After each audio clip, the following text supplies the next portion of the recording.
hearts, no keys, push to start. Yeah, you know what it is. Everything I do it big. Yeah, screaming that's nothing. When I pulled on the lot, that's nothing. I come to town, you see me, you know everything. Black and yellow, black and yellow, black and yellow, black and yellow. I put it down from the whip to my diamonds. I'm in black and yellow, black and yellow. Hello and good day. My name is NURUL binti MAZLI and I will present introduction of income tax in Norway. Income tax is the one of the most important type of direct tax in Norway. It plays a key role in supporting the country's strong welfare system. In Norway, tax is not only for collecting money, it also helps reduce the gap between rich and poor by sharing resources more fairly. There are two main types of income tax in Norway.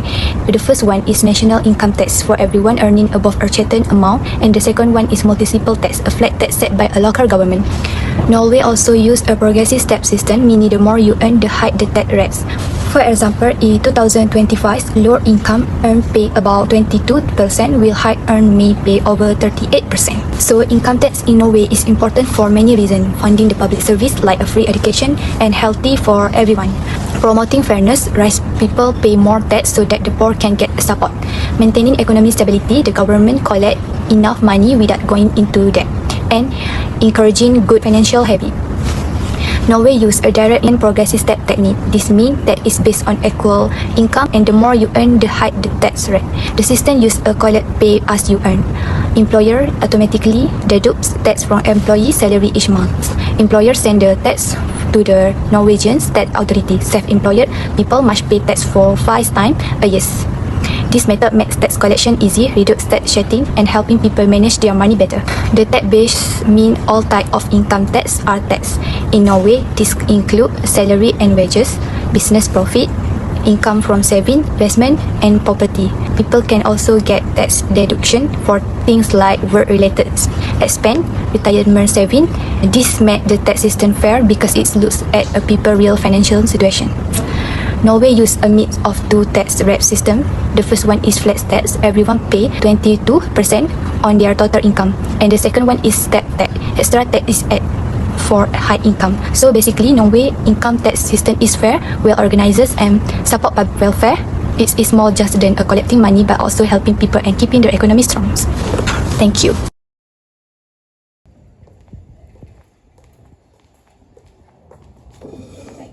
Hi MYSARAH. Hi. Sorry for disturbing you. I am AMISHAH, Norway influencer, and I am here want to know more about the principle and implementation of income tax in Norway. Can you explain in detail? Sure, why not? I have a few questions to ask you. So the first question is the principle that shape how tax are designed and implemented in Norway. So they have 4 principles. The first one is equity. So equity is the heart of the system, but it means that people are taxed according to their ability to pay. So Norway use a progressive tax structure. The more you earn, the higher the percentage you pay in taxes. So that for this is just a number. It reflects a deeper value in Norwegian society about fairness and social responsibility. It ensures both vertical equality, where richer citizens pay more, and horizontal equality, where people with similar income and tax equality. So the second one is efficiency. Efficiency is another key principle. Taxes are not just about collecting money. They use it to tools to guide behavior. For instance, Norway give tax initiative to companies that invest in research and development of the green technology. So the tax system is designed to promote innovations and sustainability while keeping the economy stable. So the third one is transparency. Transparency means the rules are clear and understandable. Anyone can access tax and policy online, especially through the citizens' website.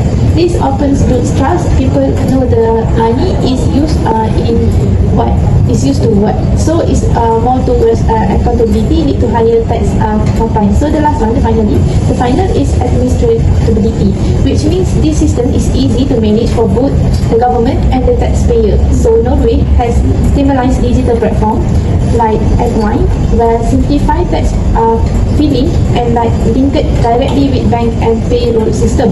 It uses friendly approach and that reduce error and increase efficiency. So the next question is, how does this tax system support the Norwegian government? Okay, firstly, income tax is one of the largest sources of government revenue, contributing around 38% of the total. This includes personal income tax and corporate income tax, but we are here to focus more on personal income tax. So this program structure ensures that this burden is shared fairly toward cooperative income tax and personal income tax. So, and this result consistent stream and income that fund public service. Secondly, income tax, especially from the oil and gas sector, are challenged into the government pension fund global. So we know that every government have pension fund global. So control to the government pension fund global, and also as the oil fund. This is one of the largest sovereign wealth fund in the world of Norway. Instead of spending all the revenue immediately, Norway invests it globally. This revenue, this return have fund in national budget, ensuring long-term financial sustainability even when oil price is higher. The third one is the taxes directly fund Norway welfare state. We're talking about universal healthcare, tuition fee, education, general pension and system, and strong social safety nets. Like Norway, we know that we have free educations, and we have pension system, and we have healthcare. We give to the women, we more take of the women care. So these services are largest fee, and the point of use that only possible because this income tax revenue is stable and well managed. So third question is, the effect of this tax system go far beyond government budget. Okay, so on the economy front, Norway demonstrate that you can have higher tax and higher performance. The government provide excellent public infrastructure and service, which is then support productivity and growth. For an investor, Norway offer a stable and predictable environment. The consistent tax policy combined with the initiative of green investor and innovation make the country attract more long-term business investment. When it comes to employment, labor tax are relatively higher, but they are balanced with strong protections like paid parent leave, with retirement programs and unemployment benefit. This create a resilience and skilled work performance. Social equality is perhaps the most important outcome because by redistributing wealth through taxes, Norway significantly reduce income inequality, benefit from the taxes they pay compliant in higher. People believe in the system because it delivers the result. Okay, the last question is, can you conclude it? Okay, so in conclusion, to warm up, Norway income tax system is not just about collecting money, it is a carefully designed tool for building a fairly society, protecting future generations and maintaining a strong economic foundation. It shows that higher tax can work in they come with high transparency, effective service and strategic long-term planning. So it is a model worth studying for any country aiming for the inclusive, equality and sustainable development. So thank you for the answer my question. Thank you, MYSARAH. Thank you. Assalamualaikum and hi everyone. My name is MYSARAH binti ABDUL. My metric number is 298886. So welcome to our podcast today. We are talking about a topic that affects everyone, taxes. But here we are not going to bore you. We are here to make it clear and easy to understand. Thank you, MYSARAH. My name is NURUL binti YAHAYA. My metric number is 299211. Okay, so we go to the first question. What is the difference between tax avoidance and tax evasion?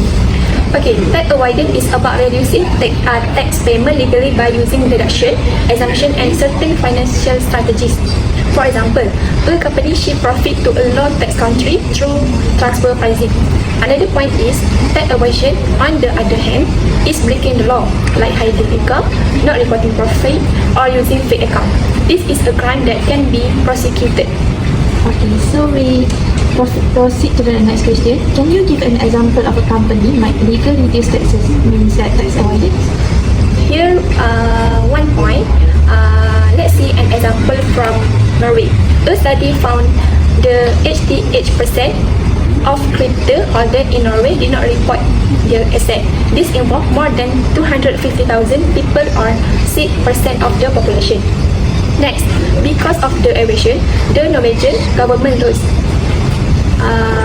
50 to 272 million each year. Okay, we proceed to the next question. What is the way the Norwegian government try to tackle this issue? Here are some ways the Norwegian government is trying to tackle this issue. First, CBCR. CBCR means a country by country. reporting for multinational company to stop profit shifting. Second, BEPS by Organization for Economic Cooperation and Development (OECD) to prevent base erosion and profit shifting. Also, Ultim Digital System integrate data from employers, bank and government agency for real-time monitoring. The last one is budget allocation for digital audit and automatic compliance system. Okay, thank you for the clear answer. So we proceed to the next question. What is the effect of the tax avoidance and tax evasions in Norway? So now let's see the effect of tax avoidance and evasion in Norway. First, the positive side of avoidance when controlled, it can increase corporate transparency and encourage investment if incentives are managed well. Next, the negative side of tax of evasion. It reduces government revenue, affect public service and destroy public trust. Okay, how about Malaysia? Let's look at the situation in Malaysia. Malaysia loses about 30 billion ringgit every year because of the tax evasion, mainly from the informal sector, small traders, and cash-based business. Other than that, e-filing exists but is not fully integrated with bank, immigration, and the Companies Commission of Malaysia. It makes monitoring difficult. Here, what Malaysia is doing about this. First, join the international AEOI system in 2018 to share information on overseas account. Another point is increase the budget for NHDN for digital tools and automatic audits. Also, provide tax relief incentive for the B40 and M40 group. The last one is tax awareness program and reform in corporate tax structure. Okay, thank you for the answer. So we proceed to the last question. What is the effect of tax avoidance and tax evasions in Malaysia? So let's see the effect of tax avoidance and tax evasion in Malaysia. Firstly, evasion causes a lack of funds for education, health and social help. Another point is uncontrolled avoidance reduce the fairness of the tax system. Big companies can avoid tax, but ordinary people still pay in full. So the overall, here is the key message. If we want a fair tax system, the government need to improve transparency, monitoring and communication. People need to understand tax. People need to understand that tax is not a burden, but a contribution for a better future together. Thank you, MYSARAH, for the question. Thank you, Misha. So I think that's all from us. Hello everyone, my name is NURUL ZAIDI and my metric number is 299161. Okay, today I will talk about my part which is conclusion. Okay. Taxation is not merely a source of national revenue. It reflects social justice and economic maturity. Norway stands out as a leading example by applying principles such as fairness, efficiency, transparency, and ease of administration. For instance, Norway's progressive tax system ensures that high-income earners contribute more while lower-income groups receive exemption and assistance. This approach reduces income inequality and supports social welfare. Next is but not all countries are as strict as Norway. This issue of tax avoidance and evasion are highly detrimental to countries like Malaysia. Tax avoidance is illegal but unethical, and tax evasion is illegal and damaging. Norway has successfully through digital technology, focused audits and international cooperation. Malaysia, on the other hand, loses over 30 million annually due to weak enforcement and low public trust in the taxation system. And the last one is Malaysia still faces several challenges in its tax system, including tax evasion, revenue leakage, and reliance on manual processes. To address this issue, 3 key steps can be taken. First is enforcement must be stringent. This includes risk-based audit and closer cooperation between agencies such as the Inland Revenue Board (NHDN) and the Malaysian Anti-Corruption Commission (MACC) to close loopholes and prevent manipulation. Second, tax digitalization should be accelerated. Norway's use platform like Ultim and the pay-as-you-earn system, which make tax management faster, easier, and more accurate. And the last one is third, public awareness need to be improved. Many citizens still lack understanding of how tax fund national development. Education and public campaign can help build a culture of compliance and shared responsibility. With this combined efforts, Malaysia can build a tax system that is fair, transparent and sustainable, ultimately supporting national progress. That's all for me. Thank you.